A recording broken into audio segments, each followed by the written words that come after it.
여러분 안녕하십니까. 하나님 뉴스입니다. 부산 말건물 교회에 아마 시무하시는 분 목사님 같은데요. 하창환 목사. 이분이 말이죠. 인터뷰를 했습니다. 3월 2일 경향신문을 보니까 정광훈 목사님과 손현범 목사를 향해서 엉터리 설교로 성도들을 선동하지 말라. 이렇게 지금 하면서 말이죠. 전광훈 목사님과 손현범 목사의 어떤 치료를 위한 그런 이제 서명도 받는 것으로 지금 알려져 있습니다. 엉터리 설교. 과연 정광훈 목사님과 손현범 목사께서 엉터리 설교를 하고 있을까요? 그러면 부산 말건물교회 하창환 목사께서는 진솔한 설교를 하고 있을까요? 일단 제가 이제 이것을 왜 말씀을 드리려고 그러냐면은 이 하창환 목사가 어떤 분인지 모르는 분들은 말이죠. 중요한 일간지에 정광훈 목사님, 손현범 목사가 엉터리 설교한다고 그러니까 아예 편향된 시각으로 정광훈 목사님과 손현범 목사를 비판할 것 같아서 이 내용을 한번 살펴보겠습니다. 그래서 언론이라는 것은 정확한 정보를 제공해서 독자들이 판단할 수 있는 그런 지식을 정보하는 정도가 되어야 되는데 어떤 것을 규정을 하기 위해서는 좋지 않다. 그렇게 생각을 합니다. 일단 기사를 한번 보겠습니다. 자, 여러분 경향신문이죠. 제가 말씀드린 대로 정광훈 목사, 손현범 목사 엉터리 설교로 성도들 선동 말라 이렇게 했는데 이분이 바로 하창환 목사입니다. 여러분 좀 보신 적이 있으신가요? 부산에 있는 이제 말건물 교회라고 합니다. 이분이 이제 하는 얘기를 보게 되면은 말이죠. 이런 얘기를 합니다. 지난달 26일 참회의 고백을 담은 거구화를 경계하는 한국교회와 그리스도인에게 드리는 글, 이게 시국선언문을 공개하고 연서명을 제안을 했는데요. 이틀 만에 개인 1484명, 교회 128곳, 기관에서 22개가 이제 이름을 올렸다. 그렇게 이야기를 합니다. 자, 내용을 좀 간단하게 보면은 말이죠. 12.3 비상계엄 사태 이후 벌어진 윤석열 대통령 탄핵 국면의 특징 중 하나는 일부 개신교 목사와 단체가 윤 대통령 탄핵 반대 운동을 주도하고 있다는 점이다. 그러면서 광화문에는 정광훈 서울사랑제일교회 목사, 여의도는 세이브 코리아를 이끄는 손현보 부산 세계회 목사가 주도했다. 이렇게 이제 신문은 이 얘기를 합니다. 그러면서 말이죠. 경향신문과 인터뷰를 하면서 좀 비슷한 문제의식을 느낀 목회자들과 함께 연서명을 시작했다. 그러면서 이분이 요구하는 것이 이겁니다. 기독교 고신총회는 손목사를 목사직에서 파면하라 그랬습니다. 아마 이분이 말이죠. 고신척 신학대학원을 아마 졸업하신 것 같고 고신척 목사인 것 같습니다. 손현범 목사를 목사직에서 파면하라 이렇게 요구를 했는데요. 자, 우선 말이죠. 제가 한번 이야기를 드리고 싶은 것은 12.3 비상계엄 사태, 이것을 이분이 어떤 식으로 보느냐 하면 이렇게 보는 것 같습니다. 하나님의 정의가 왜곡되고 많은 시민과 그리스도인의 값진 희생으로 세워진 민주사회가 위험에 처해 있는데도 이렇게 지금 진단을 했습니다. 자, 그러면은 민주사회 물론 좋죠. 그러나 하나님보다도 우선이 돼서는 안 되겠죠. 우리는 하나님 유일신을 믿는 사람들이죠. 그러면 윤석열 대통령이 물론 이제 비상계엄을 선포해서 국민들이 놀란 것은 사실입니다. 처음에는 말이죠. 89%까지 윤석열 대통령을 파면해야 된다는 여론이 많았죠. 그러나 시간이 가면서 국민들이 계몽이 되었습니다. 우리 남한 전체가 말이죠. 지금 좌경화가 되어 있고, 자, 한번 보십시오. 이재명 같은 경우에는 범죄가 그렇게 많고 전과가 있음에도 불구하고 아주 요지부동의 확고부동한 대통령 후보자로 있습니다. 재판을 받고 있음에도 말이죠. 민주당은 후보자를 교체할 그런 생각이 전혀 없습니다. 이 정의가 하수같이 흐른다, 이것까지 위반하는 것이죠. 말도 안 되는 것이죠. 아시겠지만은 윤석열 대통령이 헌법재판소에서 최후 의견을 낼 때에 우리나라가 말이죠. 그걸 들어보면은 넘어지지 아니하고 멸망해지지 아니하고 지금까지 있는 것도 기적 중의 기적이다. 하나님의 은혜다.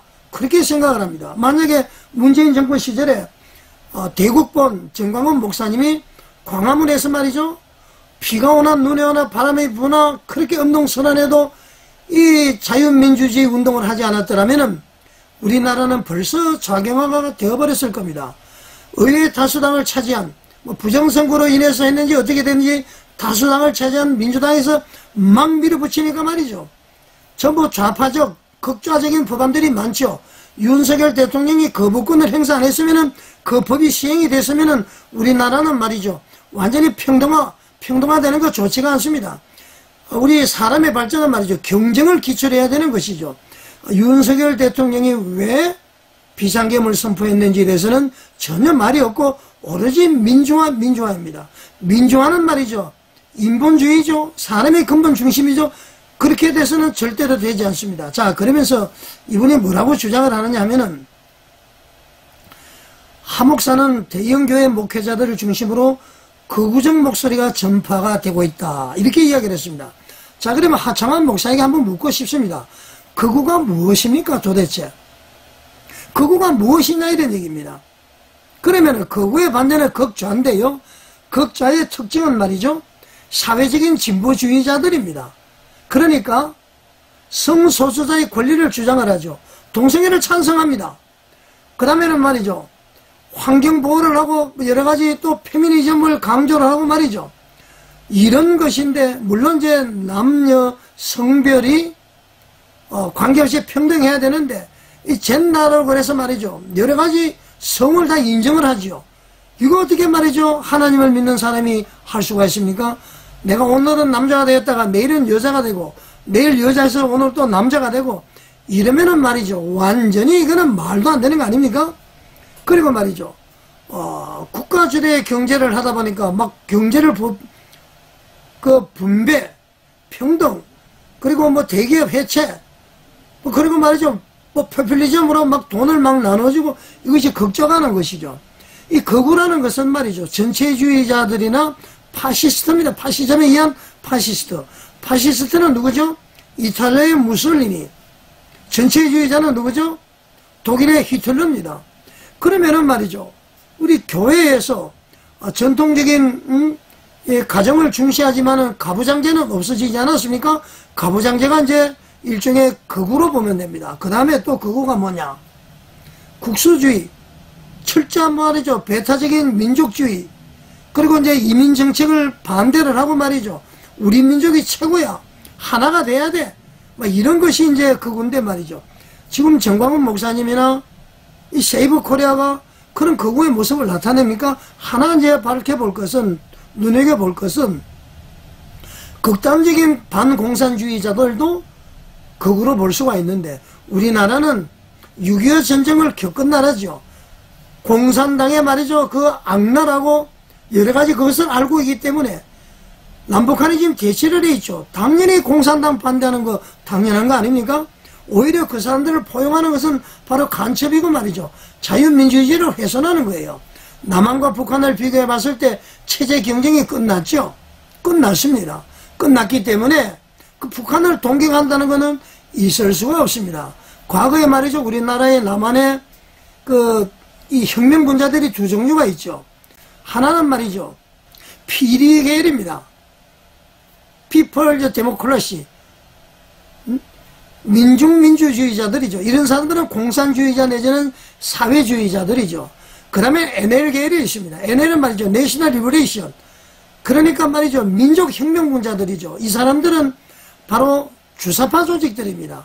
이 사람들이 볼 때는 북한이 그야말로 민주적이고 자주적이고 그러지만은 사실은 말이죠, 북한이 극좌라고 보면 되는 것입니다. 극좌 중에서도 말이죠, 극좌 중에서도 극좌로 봐야 되는 것입니다. 민족주의, 완전히 말이죠, 그렇게 되는 것 아닙니까? 전체주의자들이고 말이죠. 자, 그런데 이것을 정확하게 하지 않고 오로지 하나님이 통치하는 세상이 아니라 사람 중심으로 보다 보니까 그러한 일이 있지 않나, 그렇게 이제 저는 생각을 하고요. 그래서 무조건 극우라고 비판을 하려면 극우의 정의가 뭔지, 왜 정광훈 목사님이 극우인지, 대형교회가 극우인지를 먼저 밝혀야 된다는 것입니다. 자, 여러분 여기 보면은 경향신문에서 이런 걸 막 내다보면은 사람들이 말이죠. 뭔가 지금 대형교회 목사인지 아니면 뭔가 헤게모니를 가지고 있는 목사인지 이런 것을 이렇게 내면은 안 되는 건 아닙니까, 여러분? 자, 그래서 이 하창원 목사가 어떤 사람인지 제가 한번 봤습니다. 이번에 말이죠. 2017년도 2월 16일자 뉴스엔저에 나온 기사인데요. 이번에 이제 결국은 보니까 전교조 출신 목사였습니다. 간정 끝판왕 전교조 출신 목사를 만나다 그래서 말이죠. 고신대학교를 졸업하고 이제 목회자의 길을 들였는데 학교에서 이제 있다가 말이죠. 해직교사였습니다.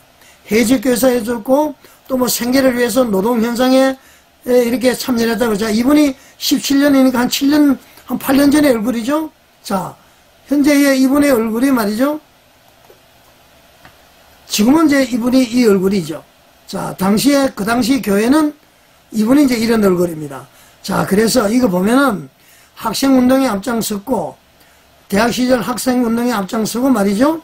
그 다음에는 전국 교직원 노동조합에서 활동을 했고, 이런 내용이 이제 이렇게 쭉 나옵니다. 그래서, 어릴 때부터 아마 이렇게 이념에 편향된 사고를 가지고 있는 분이 아닌가, 그렇게 생각을 하고요. 김영삼 정권 때에 해직교사를 복직한다는 얘기를 듣고, 하려고 그러다가 이제 포기를 했다고 그럽니다. 지금 역사적으로 보면은, 우리는 문민정부 그래서 말이죠. 김영삼 대통령이 긍정적인 면이 있습니다만은, 지금 보니까 말이죠. 좌파들이 움틀 수 있는 그런 토양을 만든 사람이 김영삼 전 대통령이 아닌가, 그렇게 생각을 합니다. 자, 결론적으로 말이죠.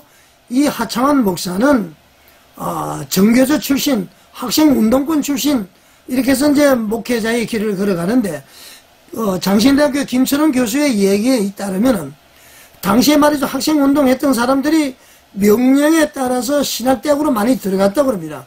예를 들어서 말이죠. 운정참전교회에 고병찬 목사님도 말이죠. 운동권이었는데, 이 주사파의 지시를 받고 장로회 신학대학교 들어갔다고 그러지 않았습니까? 이 하창원 목사도 주사파의 지시를 받고 들어갔는지는 모르겠습니다. 자주간 학생운동권 출신이고 정교조 출신이고 그렇다는 건 이제 말씀을 드리고요. 그래서 이분이 정광훈 손연보 목사라 엉터리 설교라고 하는 것은 오히려 이분은 말이죠. 민중혁명, 민족해방계열, 내셔널 리버레이션, 이 하창원 목사가 말이죠. PD 계열인지 NL 계열인지 이거하고 관계없는지는 모르겠습니다만은 자주간 학생운동을 하신 분입니다. 그래서 우리 성도님들은 말이죠. 기사가 나온다고 해서 무조건 믿을 것이 아니라 이분이 어떤 사람이라는 것을 알아야 됩니다. 그래서 정광훈 목사님이나 손인범 목사의 설교가 엉터리 설교라기보다도 이분의 설교는 아마 이념적인 설교가 되지 않을까. 그리고 여기 보게 되면 하나 더 이야기를 할 것이 말이죠. 교회의 공공성을 회복하고 사회적인 책임을 다하자. 그런데 이거 잘못된 신앙관입니다. 교회는 말이죠. 공공성이 없습니다. 공공성이라는 것은 말이죠. 일종의 공익적인 그러면 사회에 말이죠. 공익적인 교회 이렇게 생각을 하는 것 같은데 교회는 말이죠. 선택된 사람들이 모인 곳이 교회입니다. 천국 백성들이 모여있는 곳이죠. 구별된 곳입니다. 구별된 곳이 말이죠. 공적인 기구가 될 수 없고 공공의 기관으로 거듭날 수가 없는 것이죠. 여기는 선택된 사람, 하나님의 자녀들이 모여있는 곳 아닙니까? 그리고 사회적인 책임이라는 것은 물론 전교와 선도의 책임을 통해서 하나님의 사랑, 그리스도의 사랑을 전파하는 일을 하고 말이죠. 구령사배 전폭적으로 모든 것을 바치는 그런 것이 교회입니다. 교회의 공공성이라는 것은 성경적으로도 제가 볼 때는 맞지 않다. 그렇게 생각을 합니다. 그래서 이 일종의 말이죠. 민족해방 내지는 민족민주의 성격 가지고 있는 분들, 아까 이야기한 말이죠. PD계열이나 NL계열, 학생운동권이 주로 이런 얘기를 하는데 교회는 공공성을 회복할 수가 없습니다.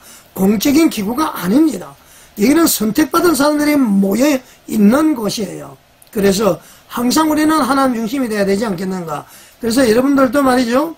이렇게 신문에 나온다고 해서 이것을 함부로 인정을 하고 이렇게 해서는 되지는 않는다. 그러니까 젊은 사람들이 이 기사를 보고 그대로 또 말이죠. 아, 이렇구나 저렇구나 이런 생각을 가지실까봐 걱정이 되는데 말이죠. 일단 요즘은 항상 그 유튜브를 많이 시청을 해서 여러분들 이번 3월 8일은 그야말로 다시 한번 3월 1일 우리 모였던 그런 그 집회를 통해서 윤석열 대통령이 속히 대통령직에 복귀할 수 있는 그러한 계기를 만들기를 바라겠습니다. 자, 여러분 시청해 주셔서 감사드립니다.